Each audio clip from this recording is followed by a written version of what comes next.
संत कबीरदास जी महाराज के एक बहुत सुंदर उल्टा वाणी है कली के विषय में। और कलयुग में जो उल्टा चित्र होते उल्टा काम होते ओकर संदर्भ में कबीरदास जी महाराज के बहुत सुंदर भजन। अब आप सब लोग मोट साथ दोहराएं। बूझो बूझो गोरखनाथ अमृत बानी अजीब बरसे कमरा भीगेला पानी जी। बुझो बुझो गोरखनाथ अमृत बानी बरसे कमरा भीगेला पानी जी।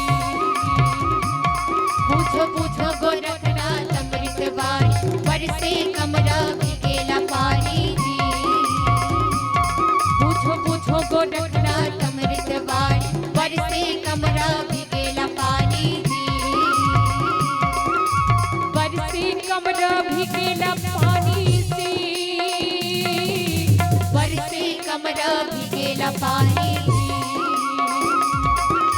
बरसे कमरा भीगेला पानी जी। बरसे कमरा भीगेला पानी जी।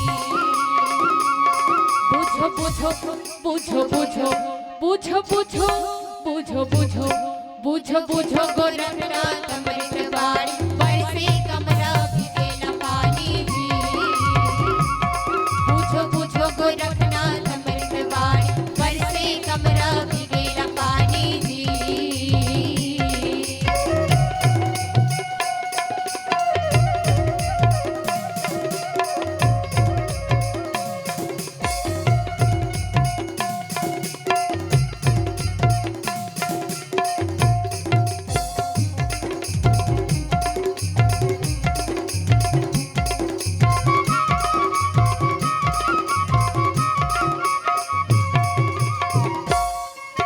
कौवा के डेनम पीपर करे बासा मुसवा के बीनम भी लई होवे नासा जी। कौवा के डेनम पीपर करे बासा मुसवा के बीनम भी लई होवे नासा जी। कौवा के डेनम पीपर करे बासा पीपर में कौवा रखे पर नहीं कौवा के डेनम हम पीपर हा बसथे और मुसवा के बिला कतिक बड़ ना चुटू और वही मां बिलई ह जाके नाश होवत। ये कलयुग के जेन उल्टा चक्र है ओकर संदर्भ में कबीरदास जी महाराज के वाणी कौवा के डेनम पीपर करे बासा मुसवा के बीनम भी लई होवे नासा जी। कौवा के डेनम पीपर करे बासा मुसवा के बीनम भी लई होवे नासा जी। बुझो बुझो बुझो बुझो बुझो बुझो बुझो बुझो बुझो बुझो गोरखनाथ अमृत बानी बरसे कमरा भीगेला पानी जी। बुझो बुझो गोरखनाथ अमृत बानी बरसे कमरा भीगेला पानी जी।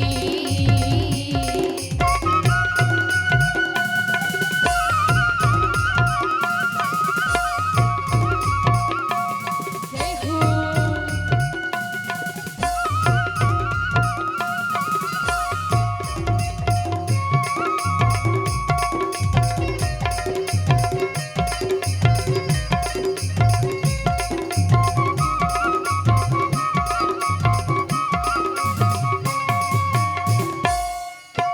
शरीर खैला ऊपर पनिहारी रे लइका के गोदी खेले महतारी जी।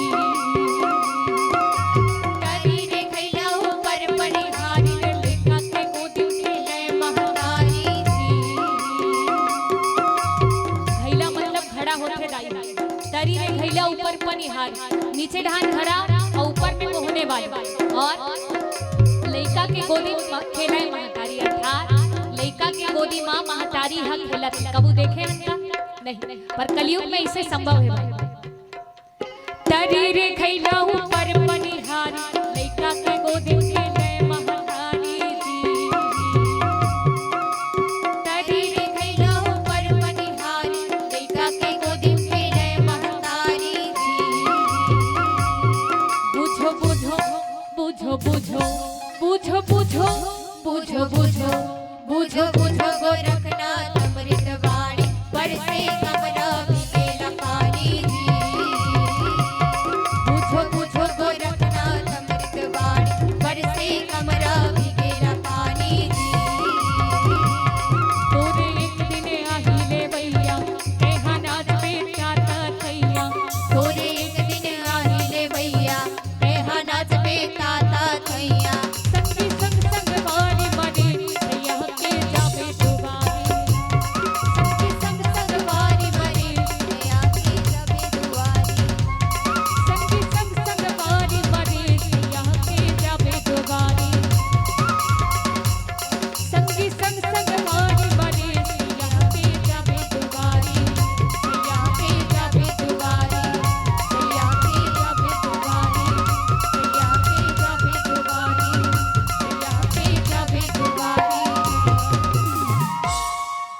बोल कबीरदास जी महाराज की जय।